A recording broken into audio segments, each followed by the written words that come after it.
আমি একটু অলস টাইপের। আসলে আ সকালে হাঁটার খুব একটা অভ্যাস নেই।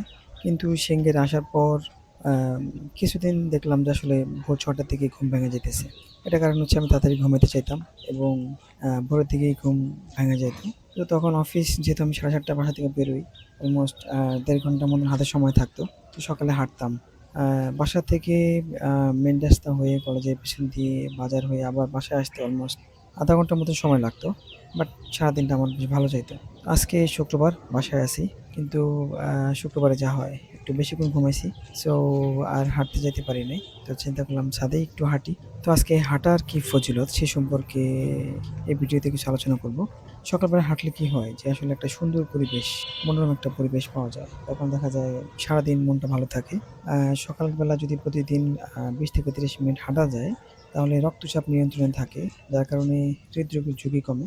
সকালবেলার অক্সিজেনটা বেশ ভালো থাকে। বিশুদ্ধ অক্সিজেন। কারণ আ সারাদিনের ধুলাবালি আ রাত্রের বেলা যখন গাড়ি-ঘোড়া চলে না, ওইটা আসলে থাকে। যার কারণে দেখা যায় সকালবেলা হাঁটলে একটা ফ্রেশ অক্সিজেন পাওয়া যায়। যেটা হচ্ছে আমাদের শরীরের রক্ত সঞ্চালন বাড়ায় দেয় এবং ফুসফুসকেও অ্যা ভালো রাখতে সহায়তা করে। সকালবেলা হাঁটলে কি হয় যে আসলে আমাদের মেটাবলিজম আ রেট বেড়ে যায়। যার কারণে দেখা যায় আমাদের শরীরে অতিরিক্ত যে আ আ চর্বি থাকে সেটা কমে। আ শরীর ভালো থাকে, ওজন নিয়ন্ত্রণে থাকে। সকালবেলার যে ভোরের আলো সেটা আসলে ভিটামিন ডির জন্য একটা ভালো উৎস। তবে আ ভিটামিন ডি যেটা সেটা হচ্ছে শরীরে কিন্তু সরাসরি রোদটা পড়তে হবে। তাইলেই আমাদের শরীরের ভেতরে থাকা আ আ ভিটামিন যেটা আসলে ভিটামিন ডি ক্রিয়েট হবে। আদারওয়াইজ এটা ক্রিয়েট হবে না। ভিটামিন ডি হচ্ছে হাড় মজবুত করে। আমাদের বয়স যাদের ৩৫ বছর পার হইছে তাদের আসলে হাঁটার পাশাপাশি কিছুটা ওয়েট লিফটিং করা জরুরি। কারণ হচ্ছে ৩৫ বছর পরে মাসলস কমতে থাকে এবং হাড়ও দুর্বল হতে থাকে। তো এই বয়সে যদি ওয়েট লিফটিং করা যায় তাহলে মাসলস পুনর্গঠন হবে এবং আ আ শরীর ফিট থাকবে।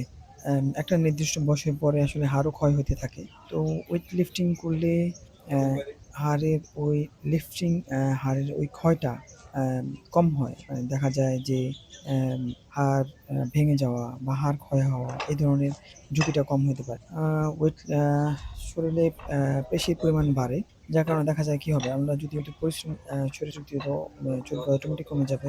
শরীরে পেশি বাড়বে, শরীর সুগঠিত হবে।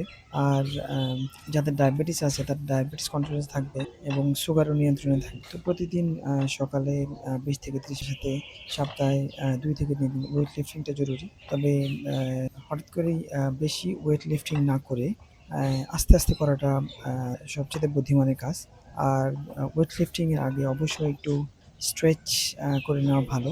তাহলে দেখা যায় স্ট্রেস মাসলস এ ইনজুরি হওয়ার সম্ভাবনা কম থাকবে। সবার সুস্থতা এবং সুস্বাস্থ্য কামনা করছি। ধন্যবাদ।